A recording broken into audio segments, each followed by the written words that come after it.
Hi guys, and welcome to another episode of Renewed Minds. I'm so excited to welcome Melissa Paige onto the show today.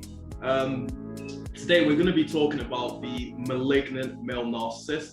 It's a topic that I've not covered yet, and I'm so pleased to have Melissa on. And just a brief background on her: she's an intuitive health coach. She helps women worldwide to break destructive habits.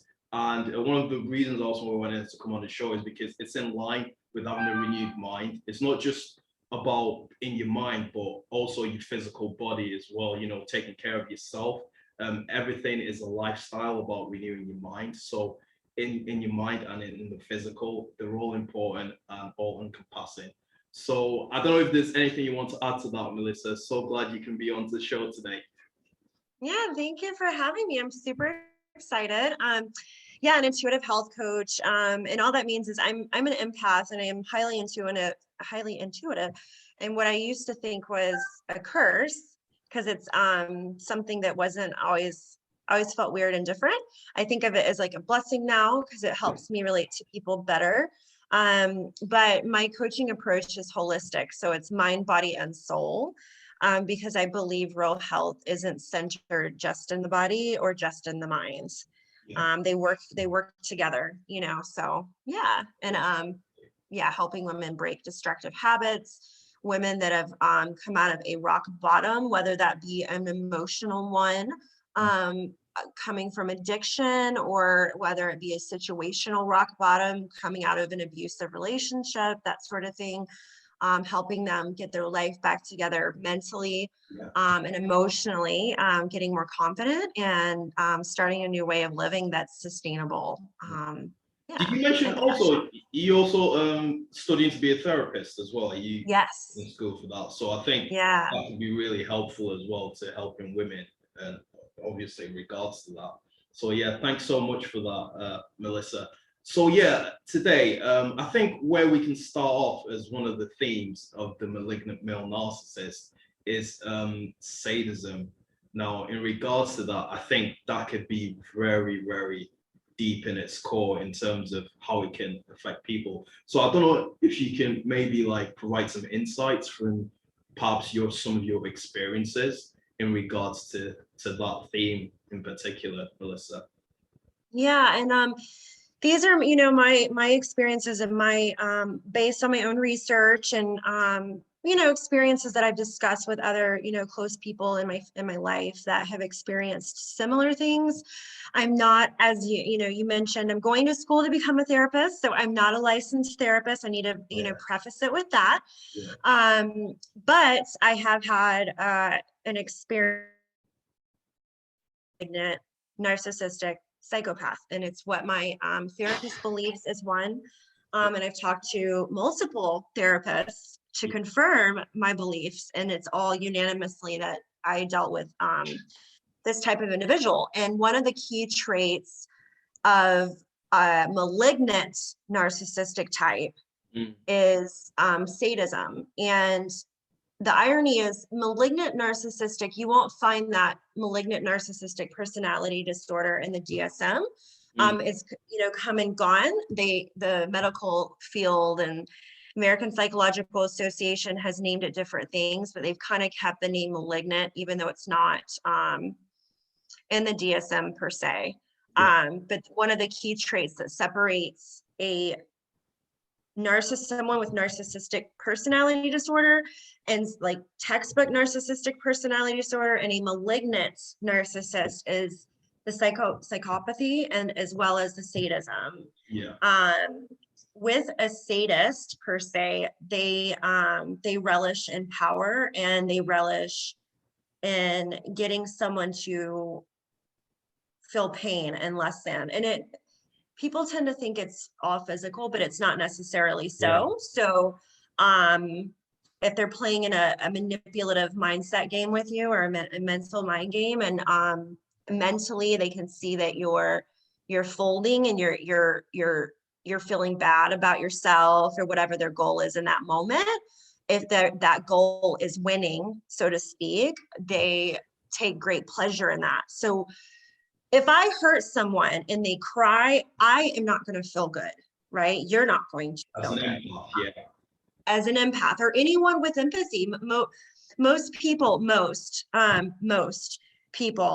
are born, well, I would say, I won't say all, but most people are born with a brain that is developing, right? And as you get to the ages 5 to 7 years of age, your prefrontal cortex is developing empathy, hopefully, right? Yeah, hopefully. You feel bad if you hurt someone. However, with a narcissist, they don't feel bad. And to take it a step further, with a malignant narcissistic type, not only do they not feel bad, they react internally in a way that's completely opposite of what a typical individual would react. So whereas I feel bad, I make you cry. If a malignant narcissist makes me cry, they feel good. It's basically like emotional sadistic pleasure, isn't it? And even from my previous experiences, in regards to particularly men, what I've found is, without not having the knowledge at the time, it's a pattern where they're aware of what they're doing to you emotionally. And it's like, especially, it can even happen in work environments as well. It's not like, it's not isolated from that. So people need to understand that these things can happen in everyday life. It's not just isolated incidents that, oh, this guy's a psychopath. It's like, it's so common. And that's what I want to try and get people to understand more in regards to that. And from my experiences with that, it's like they're trying to like, it's the same thing with where they like want your energy at the end of the day. They thrive in your energy. And while coming to that realization, it's like once they know that you're onto their game, it's like the whole ball game just changes, and it's like they know you're onto them, so to speak. So it's very important, especially like for people that are empaths like us, to be very aware of that, like self-awareness, to knowing not to react when the malignant narcissist is trying to get to you. So I think that's very important, especially in the work environment as well. Definitely. So yeah, I'm glad you made that point on sadism. And then going on to like another theme, the sophisticated plotting and malicious plotting per se, and the self-centeredness. So would you have any experiences of that you can elaborate? Absolutely. Yeah. Absolutely. So okay, so personally, this is, and there's been a lot of debates on this. People always ask, do the narcissists, are they aware of what they're doing? They may not be aware that they are a narcissist, but they are fully aware of what they are doing. Fully aware. It's not always calculated, because the narcissist typically was born when they were between the ages of 7 and 9. Out of a defense mechanism. And it's usually always correlated with abuse. And the individual that I dealt with, he had a very hard upbringing, and he was abused. And I won't go into it. That's his story. But what it did was, his protective mechanism when he was a kid is to shut everything out, shut down emotion. No, if I shut down on my emotion, no one can hurt me. That's understandable. But what ends up happening is that can become a disorder if you carry that and carry that and carry that. So now empathy's gone, and now it's F the world. It's about me. And but the cycle is always the same. So, but with a malignant narcissist, they're a lot more calculated. So they're the ones that eye a target. They won't call it that, but that's what we are. Essentially, people that have dealt with it, they eye a target. They pick a target. I was picked out in a gym setting. They prey on the target. They watch the target for weeks, months. They get the target's name and introduction. They take that information. They go to social media. They look you up. They watch what you're into and come with the full package. So say you had a hard story, so you're probably posting empowering things online to inspire others. They already know that. They already know that your weakness is that you had a crazy background. So that's going to be Damn. a tool for later. They also know by looking at your social media that you're holding, likely if you're an empath, you love people, you love helping people, you love Yeah. animals. They're gonna see you with your pet. Yeah. Absolutely. I have pictures of my pet. So it's confirmation that boom, now my target's an empath. This is perfect supply. They're going to want to help me. They're going to want to listen to my bad story from my past and pick me up and lift me and lift my ego, because I'm going to come in like oh, I've had it rough. And, the empath is going to be the one that's like, you're amazing. And they're going to love bomb you, suck you in. Once you're hooked, right? Slowly strip every little bit of independency you have, because that's a threat to their ego. Yeah. And in addition, it's when you start seeing red flags and you start noticing that their words are not matching their actions. Yeah. They will devalue you. And if you call them out for being a narcissist, they will discard you every time. What about, I was actually having this conversation earlier today. What if, and I believe this can actually be the highest form of gaslighting. What if the narcissist calls you a narcissist? Because let's face it, I mean, I believe some people have said before, there's a little bit of narcissism in every single one of us, but everything's on a scale. And I honestly believe, to me, for someone who's like even unsure of the concept, I think that can be like one of the highest forms of gaslighting, if the narcissist calling you narcissist, because then you begin to really self-doubt yourself. Wait, hang on a minute. Is this it? Because I was actually just being someone earlier and they were like, can you believe that they had the audacity to call me a narcissist? So at least they have some self-awareness. So what would you say if there was a situation like that? How would someone then self-analyze it that, okay, right, am I really a narcissist then? How do you think they should approach it, like in a thought process? So really the key thing is, and this is what I always tell people too, if you can avoid being in an energy space with a narcissist, like if you are in a relationship with one, I'm going to be blunt, you need to get out. If you can, if you can. If you can. If you're in a work situation, obviously it's different. In my situation, it was a relationship. I got out and stayed out, I should say, finally, because I was discarded. And that's where that happened. I told the individual, I am tired of your abuse. I won't put up with this anymore. And that individual then discarded me by saying, I've realized you're very mentally unstable. I don't think this is going to work. And in that moment, I was like, What?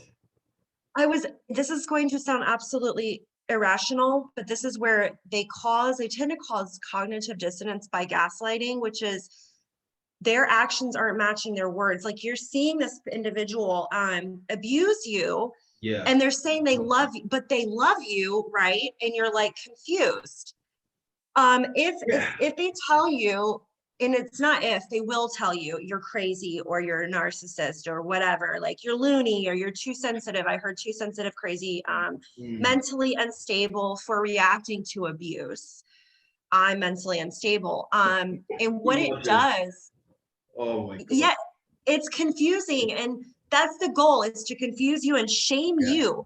You hurt their ego by saying what they were and telling them you're not going to do it anymore. And that triggered in their head, their ego.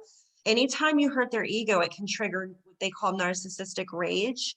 Yeah. And with the malignant one, it goes from 0 to 60 real quick. Yeah. It's rage. There's no other way to describe it. But here's the key thing to remember. Typically a non-narcissist won't question their own motives and if they're a narcissist or not. So if you're called a narcissist, or if you're called mentally unstable and you're going, what did I do? Oh, I need to work on XYZ. You're not a narcissist. They don't want to work on XYZ because everyone else is the issue. Yeah, exactly. It's like, the whole world has a problem.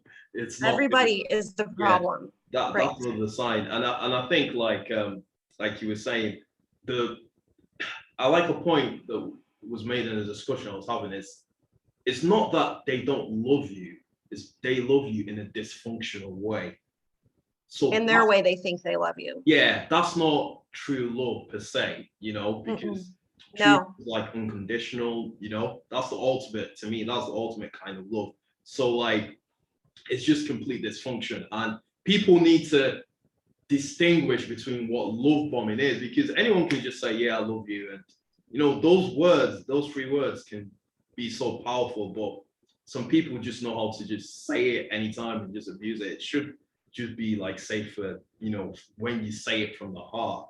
And it's so easy for narcissists to love bomb at the end of the day. Oh, yeah.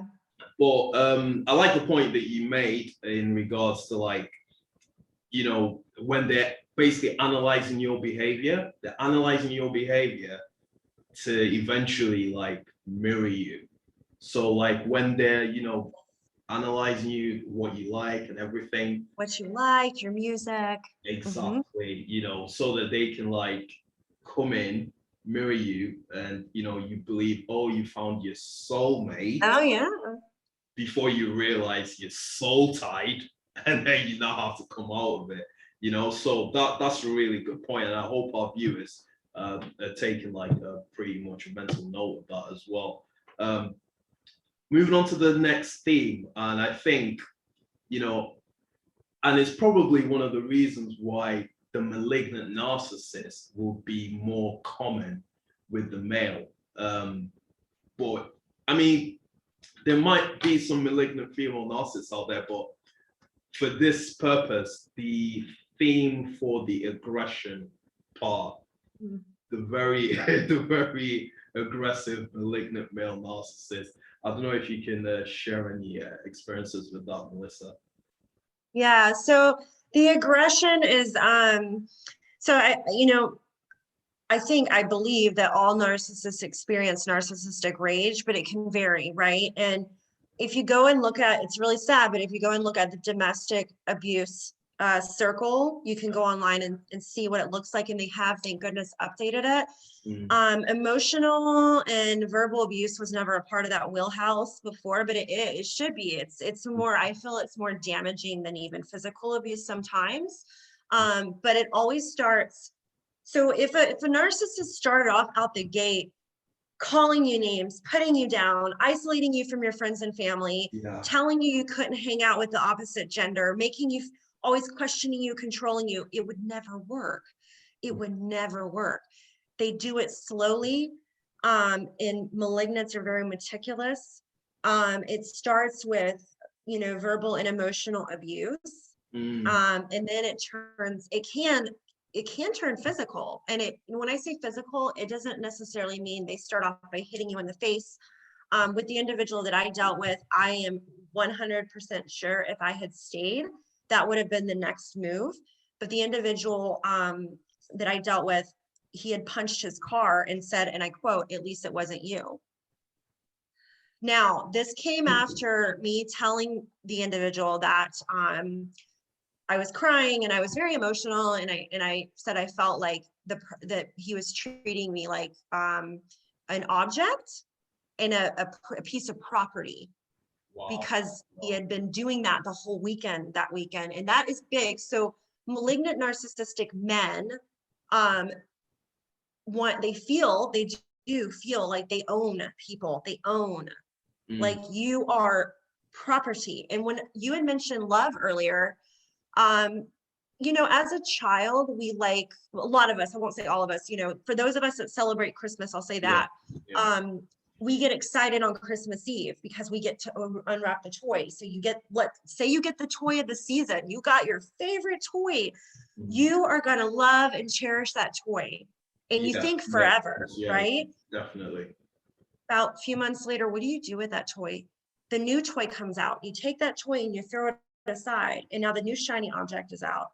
They love people in their own way, but it's a way like we love the toys that we saw for the season. And then what do? We kind of abuse the toys. We throw them aside. They're not as cool as the new toys, right? Honestly, it's crazy because, and it reminds me of like the a comment that was made whereby it's like they don't care, like they can cheat on you for someone who has a nice Oh, yes. excuse. Literally, they can. Yeah. I mean, I've had experience. You know, before when I didn't have the knowledge, like, and it just confused me, like, to know the standard. It's like an admittance that someone was attracted to someone just because of the bare breath, like it was masculine. It was very masculine. I'm like, what? Like, are you kidding The me? rationale Like, is backwards. The rationale is so. Here's the thing, and here's the issue. You can be the best person. I remember questioning who I was when I got out of that relationship. I didn't even know who I was anymore. I was like, who am I? And like, I was so confused and lost and blah blah blah. And you can treat the person like gold, but the minute you start seeing red flags, if you start saying things like you're hurting me, that's an attack on them. If you start bringing to their attention that you're not going to put up with it, that's an attack on them. At that moment, that gives them in their head free rein to look for other supply meaning another prospect. I truly believe that the one that I dealt with had cheated on me. And when I brought that up, I was discarded. See, I was discarded a few times before I finally got the hint that this person's not, there's something different. And here's the thing, they will always justify it, but there's a saying that goes, a narcissist's accusation is their confession. Listen closely. When they're telling you, right? Brilliant, so when brilliant, yeah, he started looking at, like, asking me, for example, who are you texting? And I'm thinking, like, what? Where did that come from? My phone's always out in upright position because I have nothing to hide. And I was thinking, why is he?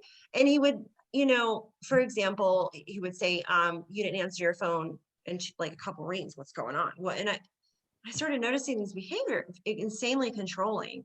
Part of the problem is because they know what they're capable of. They think that everybody else is doing these very same things that they're doing.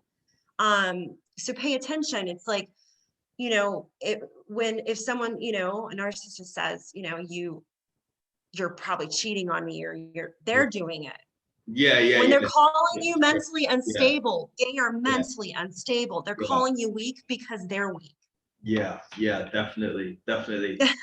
And that's a brilliant point, and even insight for me that you just mentioned. I'm glad you mentioned that.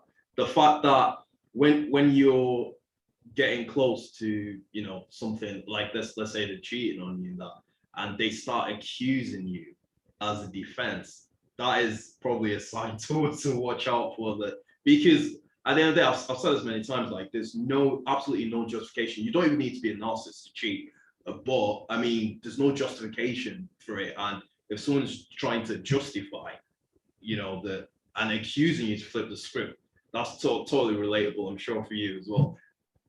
That's definitely, red flags all horning up there. So glad you made that point. That's a brilliant one. And I think and they'll always lie about it. They'll always deny it, or they'll justify it. The person that I dealt with lied and was mad. He was mad because I thought I was questioning, why are you hanging out with so and so, or I thought you weren't cool with her. It's just, but that's a whole nother topic, because of triangulation. They also they love making you feel jealous. That's another tactic to break you. Yes, definitely. That's very relatable, and I love that point. That's brilliant. I think you briefly mentioned it, but I mean, the point of them being psychopaths. I mean, I'm not a therapist or anything. I don't know if you can elaborate on that, because that sounds like one of the top end craziest of them all. Yes. The psychopaths. So I think, like a lot of us, I used to think that the psychopath was Ted Bundy. Unless you were out there killing people, you were not a psychopath. You can't be, right? Yeah, that's the impression I get as well. Yeah, and I watched a lot of movies, and serial killer movies, and being so enthralled with psychology, and like love it. I love it. I've always loved it. I was always ironically drawn to, like, the dark psychological thrillers and movies, and I never thought in a billion years that I would actually encounter somebody that would fall in the same umbrella. Is iDiscovery, you know that channel, iDiscovery, is that quite popular in the States? I iDiscovery, ID. discovery. I don't Yeah. know. I need to look it Yeah, up. I watched I think they show a lot of yeah, stuff like that, like documentaries on real life stories on like serial it's killers. interesting. It's Yeah, yeah. interesting. And tend to see a lot of the similar psychopathy behavior there. Yeah. But here's the thing with that. It's not the typical psychopath is not actually a Ted Bundy. If that were the case, Yeah. this world would be way off worse than it already is. But the typical psychopath is your normal appearing person that has a job, a steady job, sometimes a higher paid position, Yeah. a position in power. The That's individual that I scary, dealt, Melissa. That's scary. Yeah. it's scary. I mean, okay, I'll give you an example. The individual that I dealt with, he's an area supervisor. Yeah. He's in a higher position, and I'll just leave it at that. I'm because I also am aware of some games that he played with coworkers, and I'm like, how are you even still, like, if someone makes him mad, that he's after them. It's a vendetta.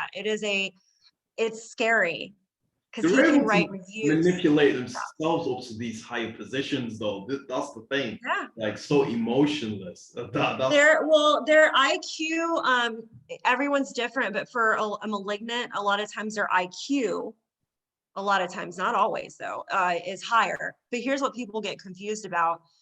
Oh, they're so smart. Their IQ, no, their IQ is higher. Their EQ is low, meaning what you're dealing with is someone who is emotionally stunted. yeah. If you want to see what it looks like for an adult to throw a tantrum, That's a brilliant point. Yeah. you stick up for yourself to a malignant narcissist and you will see a full grown tantrum. And it's not like a little kid that's like, oh, it's scary. Yeah. They can throw things, they can punch things. It's almost like they go into this I don't say a blackout, but because they know what they're doing. But it's, when I get really mad, I have to walk away sometimes. We're human. I have to calm down. But with a malignant narcissistic psychopath per se, they don't. And So that's another aspect to them. The rules don't apply to them. yeah, yeah. And so at that point that you made about the EQ, so would you be referring to their emotional quotient or their emotional intelligence being lower? Or Their emotional quotient is yeah, is lower. right. They don't they have, and here's what's confusing to people. So if someone is dealing with a narcissist on any level, it doesn't matter malignant or not, and they visually see, and this used to trip me out, but the narcissist cried. They can't be a narcissist because they cried, or they can't be a narcissist because they said they were sorry once. Yeah, yeah, yeah. There's something called, and we've all heard it. I mean, listen to Halsey. There's a song called So Sad. Listen to her whole entire song, and she explains one. And she talks about alligator tears. So everyone walking the earth has empathy. And before, people think when they're watching this, everyone walking the earth has empathy, but there's something to say. There's a difference between emotional empathy, which is what we have, and what most of my friends and family and people I know in everyday occurrences, everyday life has. Emotional empathy is where you actually feel bad, someone else is feeling bad. Yeah. Cognitive empathy is what a narcissist will show to trick you, which is you're watching a movie with the narcissist, and there's like maybe a sad scene in the movie where someone gets killed, a child gets kidnapped, or it's like a love movie and one of the lovers dies, or one of those dramatic, and you're like, oh, or The Notebook, right? And you look over and the narcissist is always aware of who's watching them, and the individual looks at you and is like,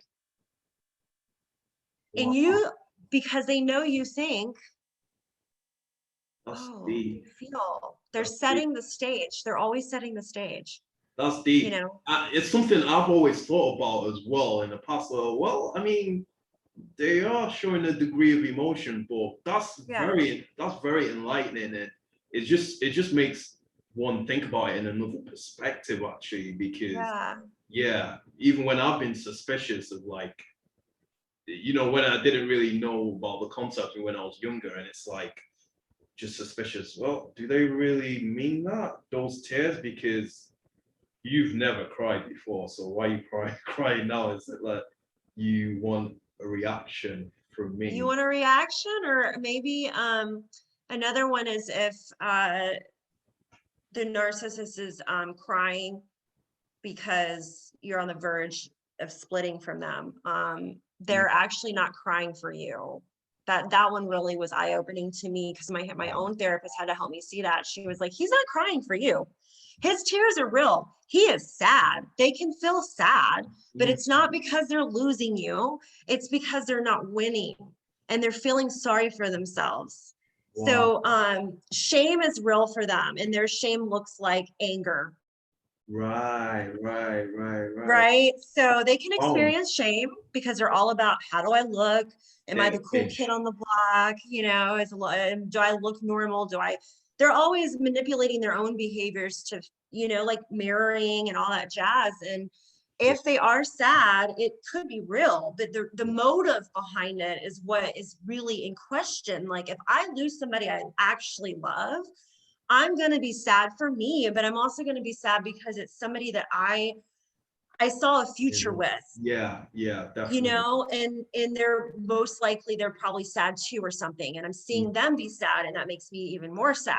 But Definitely. with a narcissist, that's not the case. They don't feel sorry for you. They pretend to feel sorry for you while they're just sitting there feeling sorry for themselves. No, Because that's all about them. even though they were abusive to you and you're like, I've had enough, in their head, you have gone from being on a pedestal to a piece of crap, trash, because you are abandoning them. Wow. Even if they deserve it, nope, you're bad. They're the victim. You've had enough and you're leaving, and you are abandoning them just like everybody else. And screw you. And they are sad. And then you're like, am I doing the right thing? They're That is sad. that is very insightful, and which leads me on to the final point I even wanted us to look at, which is, the ego and the pride. I mean, the greatest fall, or what's that saying again? It's with the greatest pride or whatever, something along those lines. And it's like that was even a common something I didn't quite understand, which was early on at a stage. Is like, don't ever leave me, don't ever leave me. And I didn't quite understand. I'm like, why would you say that? Like, I'm not going to do that. Have you had experiences like that? Yes, Obviously they're going to deny that. Because absolutely. everybody leaves them at the end of the day. Everybody leaves them. Yeah. Leaves them. Yeah. The So, individual that I dealt with, I was told in the very beginning, and this is a red flag looking back on it now, I know, that I was way too good for this person. And I thought, are you crazy? Because this is during the love bombing stage where I don't see any of what I think are red flags. So I'm like, here's this amazing person that's so sweet saying this. Why would he say that? And that was a warning, because they will warn you without warning you. And the other thing was, just please don't give up. Yeah, without warning you. That's a Freudian slip, as we call Yeah, it in psychology, right? yeah. But no, he also said he would say things in the very beginning like, just don't give up on me. I'm working on myself. Just don't. And I'm like, what is he talking about? Give up? Like, Yeah, their biggest fear political, yeah. is you abandoning them, because that is the biggest insult to their ego, is you saying, I've had enough and I'm stepping into my power and I'm taking my life back and I'm I'm done. leaving. Yeah. Yeah, they will just, and if they even sense it, and that's what happened with this situation. Like, I got discarded 3 times, and every single time it was the same. I've had enough. Why are you doing this? And I would get discarded, blocked, and then hoovered back in, go back to Happened the 3 person. times. Wow. The third time, I'd already been doing research on this subject. Oh So God. I was like expecting it, and I was like, I'm not doing this again. And that's when I blocked the person, and blocked from email, blocked from social media, changed my number, and I moved. Yeah. I'm Yeah. not even Yeah. living in the same situation he thought I was, same area he thought I was living in last, because they won't stop. They Yeah. Yeah. won't.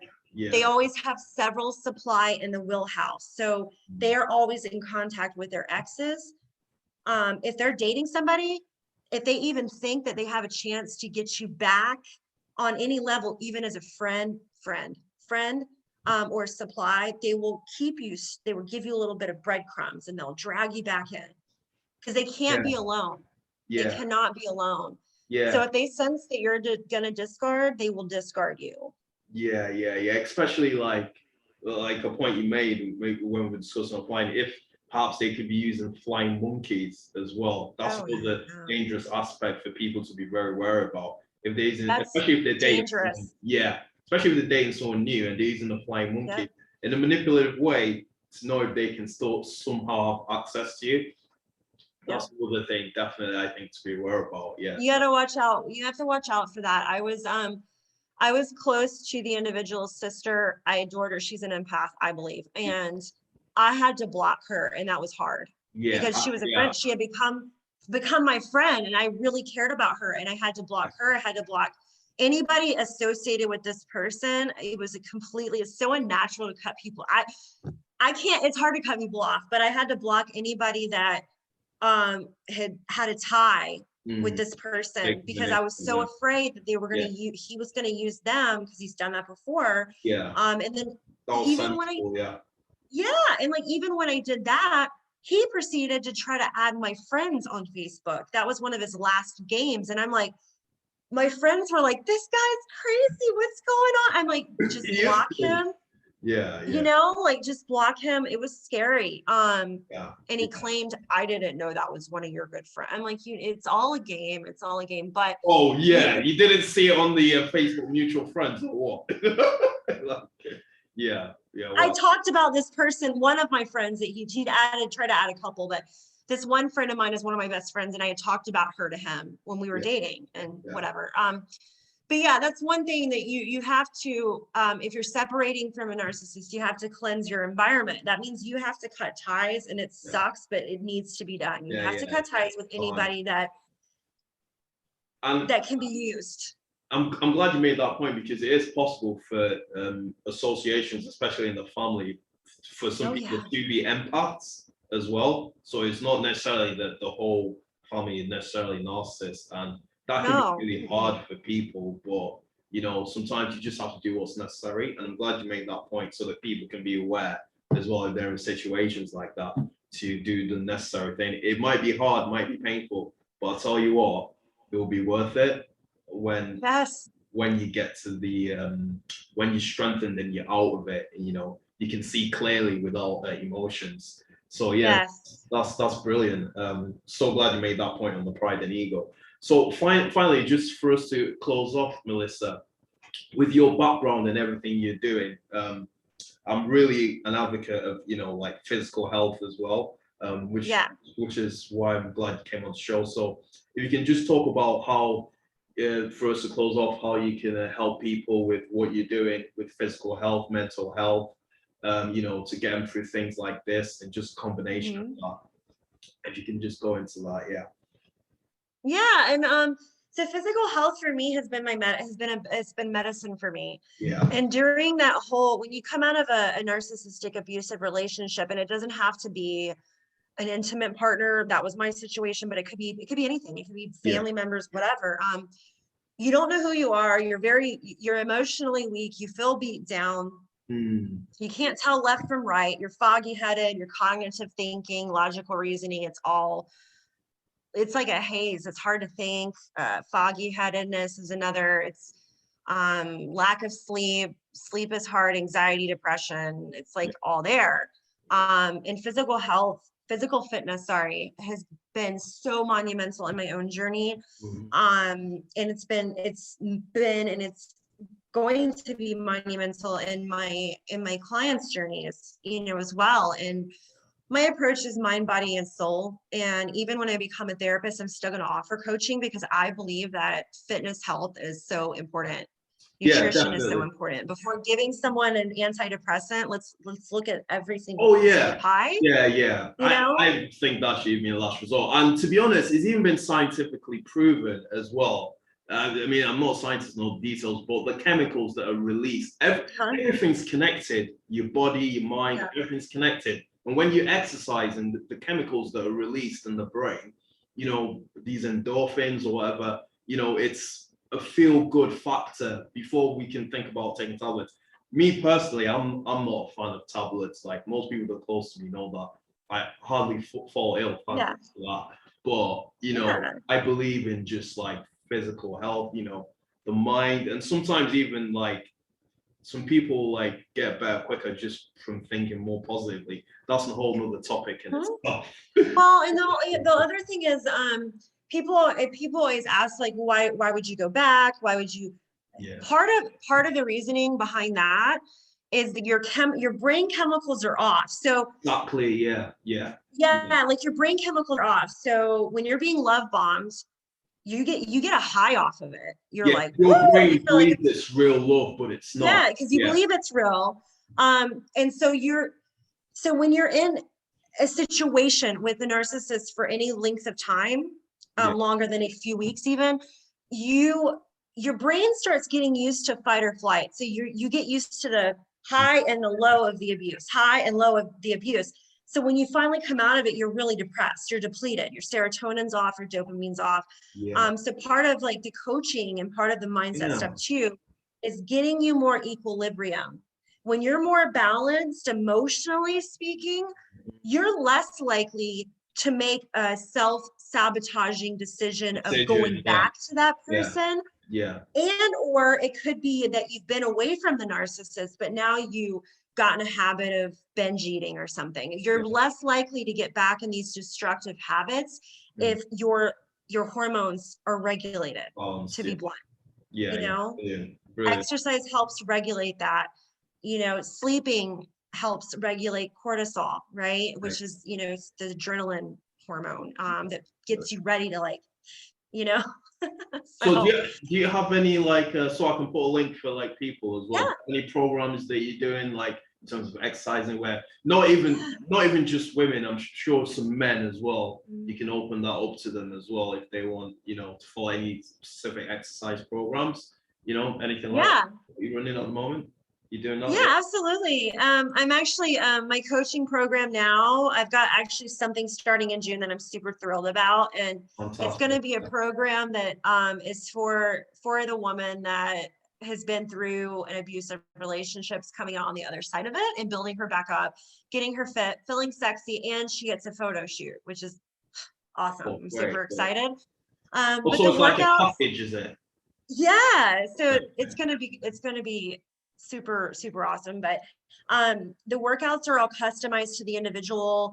My clients are all over the world, so Okay. it doesn't matter where someone's located. Okay. In addition, people have been asking me like, do you have to have access to a gym? No, I have clients that are working strictly at home, working Yeah, out strictly that at sounds home. awesome. That sounds awesome. Yeah, Great. so That's fully great. customized. Oh, But fantastic. the page to reach me at is my social media page, because I'm working on my website currently. Okay. That should be launched in a couple months now. But my website is at the Melissa Paige. I mean, not my website, my Instagram handle, and you can DM me, or there's a link in my bio to set up a clarity call so we can at least discuss your goals and see if I'm a good fit for you as well. So Fantastic. Fantastic. Okay, that yeah. sounds brilliant. I'll put a link for our viewers as well to that as well. So that's brilliant, Melissa. It's been Yeah, absolutely brilliant. I've thoroughly enjoyed, talking to me you too. today about this topic. Thanks so much for like shedding light, even for me personally. Yeah. Some insights as well for me that I'm gonna take, moving forward. This has been brilliant. This has been absolutely fantastic. And I definitely do hope in future as well we'd be able to welcome you for some future episodes on the. Yes, I would love that as I'm learning. And one thing I do want to say real quick is that this is something I wish I would have been told prior to dealing with, Yeah, yeah. narcissistic types. I'll say that. Listen to your gut. So Intuition. people always say, well, what's the difference between love bombing and normal flirting? Well, normal flirting isn't within 2 weeks. I love you. We're going to get married. I already have our house picked out. Here's room in my closet after 3 weeks. Love bombing. That is ownership. That is, I want you here so I can claim you. But normal courtship is flirting. It goes over time, and Exactly. it doesn't feel in your gut. It doesn't feel weird. Yeah, Like, yeah. so that's Yeah. all I wanted to All say your is just like intuition, yeah. trust your instincts. Yeah, it's very important. And it's it's like we all learn from experience, and it's a mistake I even made. Like I always had that intuition speaking, Me but I too. wasn't listening. And when I Yes. reflect back, I see the signs, strong intuition, and Yes. you know, and it's so yeah, very, very important, guys. Just listen to your gut, be in touch with yourself, get connected to your spirit, and Yes. 100%. be able to move forward. And it always positive affirmations as well. Yeah. Oh yeah. Thanks Love so those. much, Melissa. I really appreciate you coming on. Thank you. And, I look forward to you coming on future episodes as well. Yeah, perfect. The real pandemic is narcissism and people not thinking for themselves. Because the people that are It's a mental pandemic, yeah. yeah, like the people that are people that are insanely racist, for example, they don't have empathy. They don't. Wow. They're highly narcissistic. So these like hate crimes, and it's happening a lot in San Francisco, which is near me. They're attacking my Asian friends are worried. You know, my Pacific Islander friends are worried because they're getting attacked and targeted, especially women are getting beat up. And it's like these hate crimes, right? And I'm like, people that commit hate crimes are not empathic. So what is that? Narcissism. You see, the thing is, this racism is everywhere. Sobriety. And I was talking about having a higher power, and he goes, this is what he said, no lie. He said, so anything can be your higher power. I said, yeah. And he's like, so you can be Jewish, you can be Muslim, you can be, I'm like, absolutely, Catholic, it doesn't matter. Like, everybody has their own beliefs. That sounds like Freemasonry. Yeah, it's like whatever you want to believe in, dude. You know, as long as it's not you, like you believe that something else is out there. He said, well, if you can believe anything's your higher power, and he was dead serious. I started laughing because I thought he was joking. But then I realized he was not joking. In fact, he was offended that I was laughing. He said, why can't I be your higher power? And I was like, You know, I had a feeling you were going to say his that. face was like, Oh my and I'm like, God. he's serious. The highest like, you form of ego. He wants to be your God. I'm like, you can't be my God. And he's like, why not? I'm like, because you're a human. And he's like, but you can be. And I'm like, no. I was like, you're not my higher power. You are not. You know? I'm definitely gonna Google that. If the devil can't take your soul, it will send a narcissist. And this is a thing that when speaking to people is like, when you have this sort of experiences with narcissists, it takes you on a spiritual journey. Like you tend to get more closer to God or your higher, whatever you want to call it. But yeah, definitely very true. That's a good idea, man. We covered a lot. Definitely. Yeah. Oh my God. Well, and then like also, if you have a pet, if you want to know how someone's energy is, put that person around your pet. The dog, they're very good. Yeah. My dog never. He is the only person I've ever known that my dog would run from, even when he was love bombing. I remember when he first put his hand out to her, she looked at him and she backed up and walked right behind me and hid. And I was like, I even said to myself, that's not right. But out loud, I was like, well, that's weird. She's never done that. Dun, dun, dun. I know, because his demon was looking at her. Yeah. Oh, man. You know? Lovely. So I don't ignore that anymore. She's a loving dog, and she loves everybody. So if someone's freaking her out, then I'm not gonna ignore that. Yeah, man. So guys, hope we enjoyed that episode with Melissa. Just showing the importance of mental health, physical health, because everything's connected, your body and your mind, and the importance of also working out, keeping fit, renewing your mind. It's a lifestyle, so renewing your mind in a sense, you're renewing your way of life, the way you eat, exercising, releasing those chemicals in your body so that your mind is settled and you can think right, eat right, drink right, the importance of that. So we have in more future episodes, and hope it's brought a lot of value to people, and also on the topics of the malignant mental narcissist. Stay tuned for future episodes as we go along. Thank you for watching. As usual, like, comment, subscribe, make your comments known. Is there anything you agree with or disagree with? let us know, and keep sharing. Peace out.